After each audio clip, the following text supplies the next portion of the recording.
Oi, obrigado por ter se juntado a nós em mais esse webinário sobre os resultados do mês e dessa vez falaremos sobre os resultados do mês de maio. Como sempre, eu estou aqui com a minha sócia e nossa CIO, Magali. Obrigado por ter se juntado a nós. Prazer é meu. Resultados do mês de maio foram extraordinários, tanto dentro do Brasil quanto fora do Brasil, no fundo internacional. A grosso modo, tudo se comportando muito bem. A gente vai analisar isso um pouco em mais detalhe, com uma vírgula, a gente vai falar sobre isso um pouco mais à frente, que foi o Brasil sempre a reboque, ou seja, excelentes resultados para o mês de maio, aqui e fora, mas o Brasil a reboque de notícias e de fluxos que vêm de fora do Brasil. Magali, você quer entrar um pouco mais em detalhe nisso? Perfeito, Pedro. Bom, a gente sempre gosta de abrir essa reunião enfatizando que a Fiduc entrega uma solução de investimento. A nossa oferta não está baseada em produto, mas em alocações de recursos de longo prazo e com base no perfil de risco de cada cliente. Então, aqui a gente vai falar sobre os resultados das principais alocações, ou o que a gente chama de perfis de risco, à luz do que aconteceu no cenário macroeconômico e em cada fundo de investimento da Fiduc que compõe essa alocação de recursos de longo prazo. Então, a gente sempre também começa aqui falando um pouco do cenário do mês, né? Como você falou, foi um mês de recuperação dos ativos de risco globais, muito puxado pela recuperação das bolsas e, em particular, as bolsas americanas. A gente vê aqui o Nasdaq, que subiu 9,1%, o S&P 6,3%, e esse tom positivo foi dado pela trégua na guerra comercial, né? Já que houve uma pausa nas tarifas que o governo Trump havia imposto para a maioria dos países, e houve o início, né, de conversas para se chegar a acordos finais entre os países. Também foi impulsionado por dados resilientes em relação à economia americana. As bolsas dos outros países também foram muito bem, como a gente pode ver aqui, um pouco mais fracos para os mercados emergentes, principalmente China, que subiu mais um percentual forte, mas ainda mais modesto, de 2,2%. As commodities também tiveram um desempenho favorável, aqui 1,4%, puxado pelo petróleo, né, que ensaiou uma recuperação depois daquele tombo de abril, né, que foi de 18%, conforme a gente falou no mês passado. O dólar ficou praticamente estável no mês, junto com o ouro, né, os dois aqui bastante estáveis. O dólar, a gente também lembra que vem num ritmo de desvalorização em relação a uma cesta de moedas globais nesse ano, né? Nesse mês deu uma pausa, né, ficou relativamente estável. E a exceção aqui foi o Treasury de 10 anos, né, que teve uma desvalorização de 1,2%. Aliás, toda a dívida americana de longo prazo, né, o que a gente chama de renda fixa americana, ela teve uma desvalorização importante nesse mês. Tem a ver com preocupação em relação aos crescentes déficits internos, né? A crescente dívida e uma dívida cara, né? Que vai ter que ser paga aí nos próximos anos. Então, isso hoje está no radar dos investidores e pode gerar alguma turbulência também nos próximos meses. Do lado do Brasil, aqui na direita, a gente, como você falou, se beneficiou do aumento do apetite ao risco vindo de fora. Talvez a exceção nesse mês tenha sido o real, que se desvalorizou 0,9% do mês, mas tinha se valorizado bastante nos meses anteriores, o que ajudou os ativos de risco domésticos, do ponto de vista local, foi o fato de que o Comitê de Política Monetária já está indicando a proximidade do fim do ciclo de aperto monetário, ou seja, é, a maioria dos agentes de mercado já esperam que não haverá novos aumentos de taxas de juros nos próximos meses pelo Banco Central. Então, a consolidação dessa expectativa claramente ajuda, né, os ativos de risco. No, ah, Na parte mais curta, né, que a gente chama dos juros futuros, que são os prazos, vamos dizer, dos próximos 2, 3 anos, não houve muito fechamento, né, ou seja, não houve muita redução da expectativa de juros futuros. Então, a gente vê aqui, na verdade, até houve um pouco de abertura. Então, a gente vê aqui que os papéis que estão representados aqui no IMAB5, que são os papéis mais curtos da dívida soberana, eles até subiram um pouco menos do que o CDI.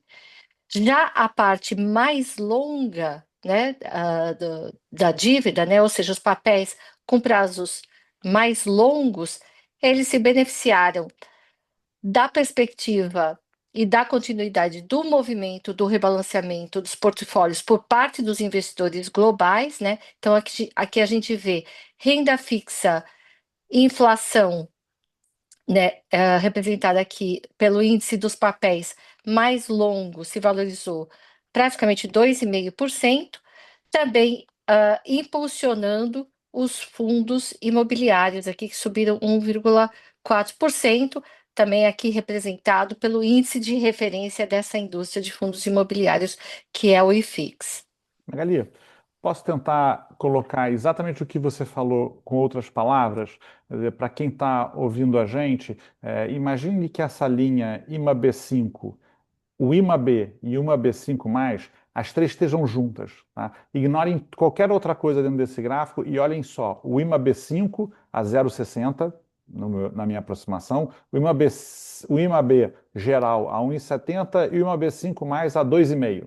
Tá? Você tem três linhas. Tá? Você tem uma outra imaginária nesse quadro, que é o CDI. E o CDI está a 1,15 no meu exemplo, ou seja, ele está maior do que o IMAB5 e menor do que os outros dois.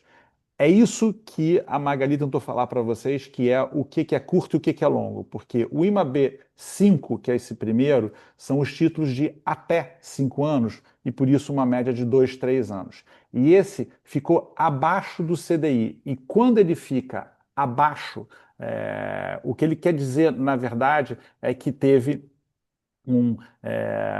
se ele ficou com uma rentabilidade ruim, isso quer dizer que os juros foi para o sentido contrário no curto prazo, ou seja, os juros estão altos no curto prazo e a rentabilidade, portanto, é ruim. E nas outras duas medidas, o IMAB geral e o IMAB5+, a taxa para ele ter dado tão mais do que o CDI, isso quer dizer que a taxa de juros projetada por eles caiu. Tá? Então, o que as pessoas estão dizendo por isso é, no médio e no longo prazo, a taxa de juros tende a cair, no curto prazo ela tende a ficar alta demais. Tá? Grosso modo é isso. Ficou melhor assim, Magali? Não, perfeito. É exatamente o inverso, né? Como você falou, né? Então, quando a taxa de juro futura longa, que aqui no caso, né, ela sobe, ela cai, né? Isso significa que os papéis sobem, os papéis se valorizam, né? Porque você tem uma expectativa de ter juro menor, né? Lá na frente. Então, aqueles papéis que você já tinha na carteira, eles se valorizam porque aquilo já está contratado, né? Quer dizer, uma taxa maior que já havia sido contratada. Então, você tem uma valorização desses papéis para eles se igualarem à nova taxa de mercado. Então, foi exatamente isso que aconteceu aqui nesse mês. Os papéis mais longos, né, como a taxa caiu, eles tendem a se valorizar, e foi o que aconteceu. E os mais curtos, eles ficaram um pouco abaixo do CDI, porque a taxa deles, na verdade, subiu, né? A taxa de mercado para o prazo desses papéis, na verdade, subiu. Então, é o contrário, né? O papel se desvaloriza. Mas é isso mesmo, Pedro. Acho que aqui, por último, a gente deveria mencionar o Ibovespa, né, que foi bem no mês, né, subiu 1,5%. Teve ajuda, não só dessa questão do Banco Central indicando o fim do ciclo de aperto monetário, mas também e principalmente do fluxo externo vindo para a B3, como a gente vai comentar melhor quando a gente falar do fundo de ações.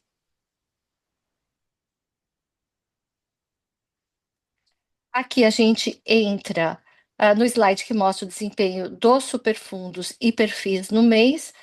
Destaque positivo para o fundo internacional e o fundo de ações.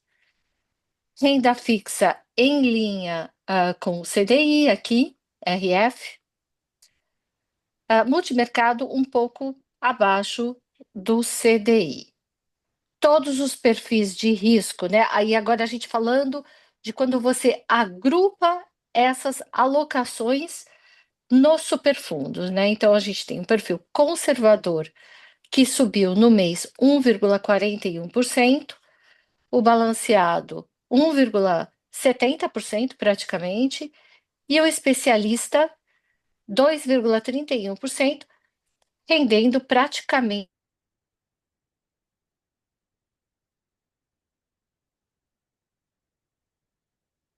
Vale ressaltar, os retornos de todos os perfis de risco estão acima do CDI acumulado de 5,26% até o final de maio. Então, perfil conservador com o retorno de 5,8%, balanceado de 6,3% e o especialista de 7,5%.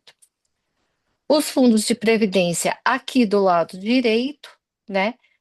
Como carteiras diversificadas que são, também se beneficiaram da alta da bolsa lá fora. No caso do fundo balanceado, também do bom desempenho do fundo imobiliário. A bolsa aqui também, como a gente já vem falando, foi bem, também ajudou, aqui no caso, os dois fundos. Então, a gente teve a Previdência balanceada subindo 1,5% e a conservadora 1,3% no mês. Entrando agora em cada fundo e começando com o fundo de renda fixa, o fundo rendeu 1,16%, ou 101% do CDI no mês. O slide da esquerda mostra a alocação do fundo por estratégia e o da direita, o retorno e a atribuição bruta. Em azul mais escuro, aqui no gráfico da direita, a gente tem o retorno da classe de ativo no mês, e em azul mais claro, a atribuição, ou seja, quanto da performance do superfundo se deve a cada uma dessas estratégias. O mercado de crédito privado, no geral, continua tendo um bom desempenho, né? A curva de juros desse mês, ela teve um comportamento misto, e quando a gente fala de curva de juros, né, como a gente já falou, curva de juros, a gente está falando dos juros futuros, né? De curto e de longo prazo. Comportamento misto, porque a gente teve abertura de um lado, fechamento de outro, então ela não foi numa tendência linear ao longo dos prazos.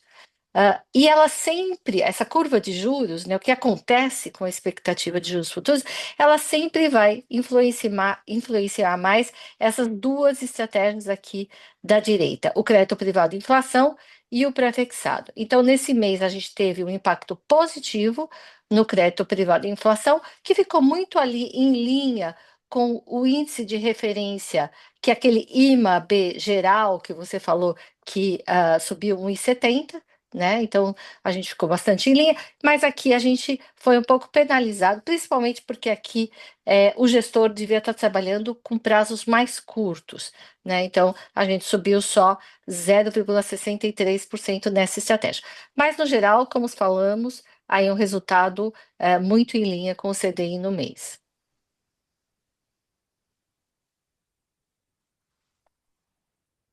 Indo agora para o multimercado.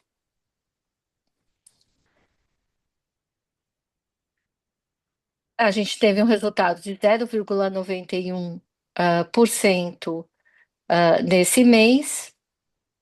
Todas as estratégias performaram bem, exceto a estratégia de multimercados macro. A estratégia quantitativa internacional foi o destaque no mês, também em 12 meses, é um grande destaque. Essa estratégia sobe 33%. Então, é a nossa melhor, é a melhor estratégia da nossa carteira. E aqui, Pedro, a gente traz um slide que mostra como essa carteira do fundo multimercado evoluiu desde o fim de 2022. Esses dois gráficos, na verdade, eles estão mostrando a mesma informação, né? Então, aqui a gente vê a evolução dos pesos das estratégias ao longo do tempo, mas nesse gráfico da direita a gente só vê dois pontos, né? O ponto inicial, lá em dezembro de 2022, e o ponto final, aqui em maio, de 2025. Então, talvez nesse gráfico aqui, fique mais claro o movimento de diversificação que foi feito aí ao longo dos últimos 2 anos e meio no fundo multimercado. A gente saiu de uma carteira muito concentrada em fundos macro, que são aqueles fundos que apostam em várias direções no mercado de moedas, juros, bolsa, para um portfólio que agrega várias outras estratégias, né, como quantitativa, crédito, long and short, e isso trouxe um benefício muito grande para o nosso fundo em termos de retorno, né? Ele sobe, apesar de todas as dificuldades que os fundos macro tiveram nesses últimos anos, o nosso fundo já sobe mais de 10% em 12 meses e principalmente trouxe um benefício também de menor risco de volatilidade, porque a carteira ficou mais pulverizada, né? Ela não depende somente de uma estratégia que pode ir muito bem ou muito mal num único mês, né? Então, você diversificar suas fontes de retorno, né? Consegue ter uma performance mais consistente ao longo do tempo, com menos risco de ficar chacoalhando muito, né? Tem algumas estratégias aqui muito resilientes, como, por exemplo, a estratégia de crédito, que não existia em 2022, e ela dá uma estabilidade maior, por exemplo, para essa carteira. A gente também agregou outras estratégias muito interessantes, como a gente falou, que foi esse quantitativo internacional que vem desempenhando muito bem. E ainda, só para mencionar, porque esse gráfico é muito bom, ainda tem essa carteira própria, né, que era muito pequena em 22 e hoje parece ter alguma coisa como 20% da carteira, essa é carteira própria. E carteira própria são operações que o comitê de investimento executa diretamente para não ter que pagar taxa de administração para gestores para baratear justamente a operação do nosso cliente. E são sempre operações de beta, ou seja, são operações ligadas a tudo aquilo que é risco de mercado e não direcionadas. A gente não está afirmando aquilo que a gente acha que vai acontecer, a gente está só fazendo de uma forma mais barata aquilo que todo mundo tem que ter dentro da carteira, certo, Magali? É isso. Lembrando que, ou complementando a sua informação, que é importante também a gente ter os gestores especialistas ativos, né? Que esses sim vão buscar aquele excesso de retorno, né? Que vai além do mercado. O que a gente não quer pagar para ter uma exposição ao que você falou, que é o beta, né? Que é o direcionamento de mercado, né? Então, parte desse retorno que a gente quer ter, né, com a direção do mercado, né, ou com o beta, a gente não precisa pagar, mas a gente quer pagar sim pelos melhores gestores, buscando uma rentabilidade em excesso aos índices de mercado, né? E a gente faz isso aqui através de várias estratégias, né? Como macro, quantitativo, crédito e long and short. Perfeito.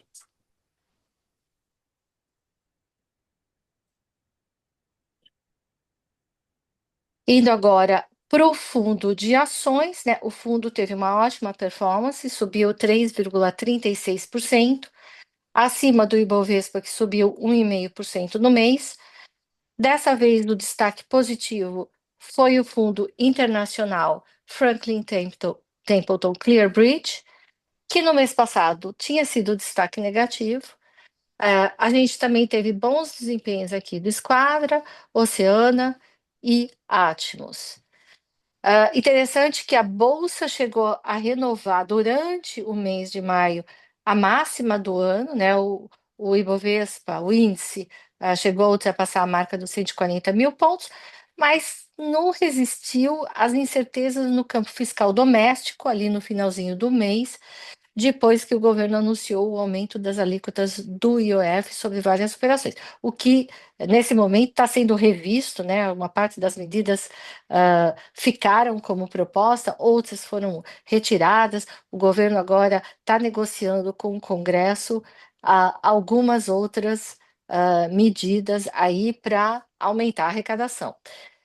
De qualquer forma, a gente teve isso talvez tenha sido do lado negativo, né, no mês, mas a gente teve do lado positivo tanto a sinalização do fim do ciclo de alta de juros por parte do Banco Central, que beneficia setores principalmente ligados à atividade econômica doméstica, como setores, por exemplo, de consumo cíclico e as incorporadoras.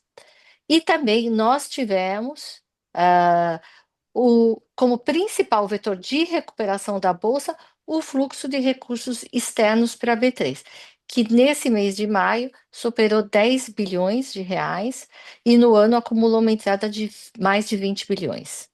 E que explica mais essa valorização da bolsa do que qualquer outra coisa, né, Magali? Assim, Sim, a gente tem no Comitê de Investimento um olhar sobre o estado das coisas no Brasil e não há nada de estrutural sendo feito hoje em dia. Essa valorização é muito provavelmente dinheiro de fora buscando oportunidades dentro do Brasil. Esse dinheiro está vindo, está fazendo muita diferença. Isso é uma coisa muito boa, mas o dinheiro brasileiro vai, se vier ou quando vier, vai vir depois desse dinheiro, né? Isso não é raro, não é a primeira vez que isso acontece. Isso não é uma coisa que deixa ninguém preocupado, mas é importante deixar claro que desde o início do ano a gente vem falando para vocês. O Brasil se colocou em uma posição onde ele estará a reboque do que vier de fora, seja boa notícia, seja notícia ruim para o Brasil. Por enquanto, as notícias têm sido mais para o sentido bom para o Brasil e a gente, nessa hora, consegue, com o Ibovespa da ordem de 1,4, 1,3 no mês, a gente consegue botar quase mais 2% em cima disso. Isso aí é claramente a atribuição do Comitê de Investimento. Mas isso vem a reboque de notícias que vêm de fora, como sempre, e não que vem de dentro. perfeito, Pedro. Indo agora para o fundo internacional, o fundo também foi muito bem, né? Acho que foi o grande destaque do mês, subiu 4,33%. Como a gente já comentou, a trégua na guerra comercial deu esse tom de recuperação do mercado de investimento global. O S&P e o Nasdaq, que são a maior parte da nossa alocação, né? Estados Unidos, né? A maior parte da alocação desse fundo grande aqui, que é o fundo alocação, né? Ele tem mais de 50% de peso em ações americanas, então ele se beneficiou disso. De um outro lado, esse fundo, que também tem exposição à renda fixa americana, se ressentiu de um recuo, né, dos papéis de renda fixa, também, como a gente comentou no início, né, isso está ligado àquela preocupação com a dívida americana. Então, ele teve um resultado misto aqui, né, como a gente pode ver, né, ele subiu 4,12%, refletindo tanto esse bom desempenho das bolsas como, desculpe, o desempenho ruim da renda fixa. Já o fundo, é, o meu mouse tá oscilando aqui. Já o fundo Templeton, né, subiu 7,45%, também como a gente pode ver aqui nesse gráfico da direita, aí sim ele refletiu muito mais o que aconteceu somente na Bolsa, né, até com um ganho em relação ao S&P, que subiu 6,3%. Então, ele ajudou bastante aí na contribuição do mês. Em termos de ativos, a gente também se beneficiou da valorização da prata, né? As únicas commodities que a gente tem nesse fundo são ouro e prata, né? O ouro ficou estável, como a gente viu lá no slide inicial, mas a prata subiu, então a gente também se beneficiou aqui. E por fim, né, a valorização do dólar frente ao real, porque como a gente não tem proteção contra a valorização da moeda, né, quando o dólar sobe, a gente se beneficia, né? Então, o dólar no mês subiu um pouquinho em relação ao real, em torno de 0,85%, e a gente pegou essa valorização aqui também nesse fundo.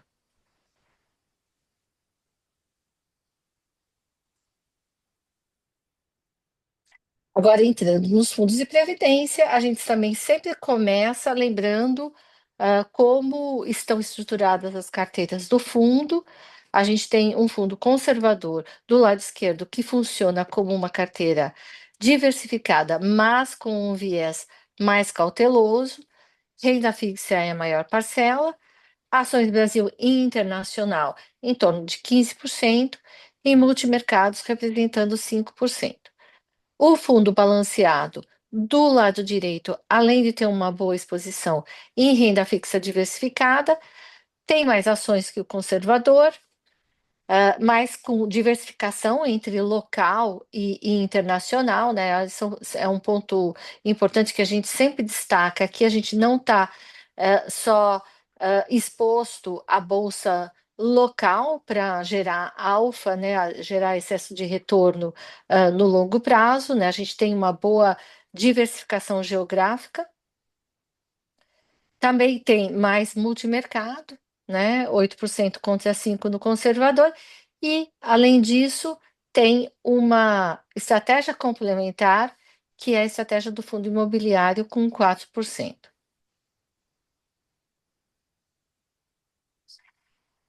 A parcela de ações internacional foi o grande destaque de resultado para os dois fundos, né? Ações Brasil ajudaram também com retornos superiores ao Ibovespa.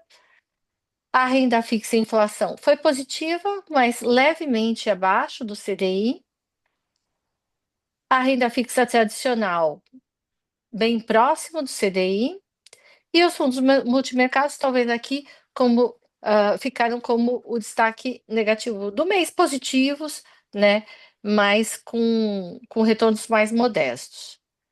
No conjunto dessa diversificação, um resultado parrudo tanto para o fundo balanceado, que subiu 1,5%, como para o fundo conservador, que teve um ganho de 1,3% no mês. E com isso, Pedro, a gente conclui esse resumo das principais tendências e dos resultados do mês. Maravilha, obrigado, Magali. Só queria fechar dando uma nota. Quando a gente está veiculando esse vídeo pela primeira vez, na noite do dia 12 de junho, esse assunto IOF ainda não acabou. E, portanto, eu queria que você soubesse, você que é nosso investidor, nosso cliente, que a gente está prestando uma atenção enorme para entender exatamente quais são os impactos disso. A gente está mantendo o seu planejador hiper informado de tudo aquilo que acontece.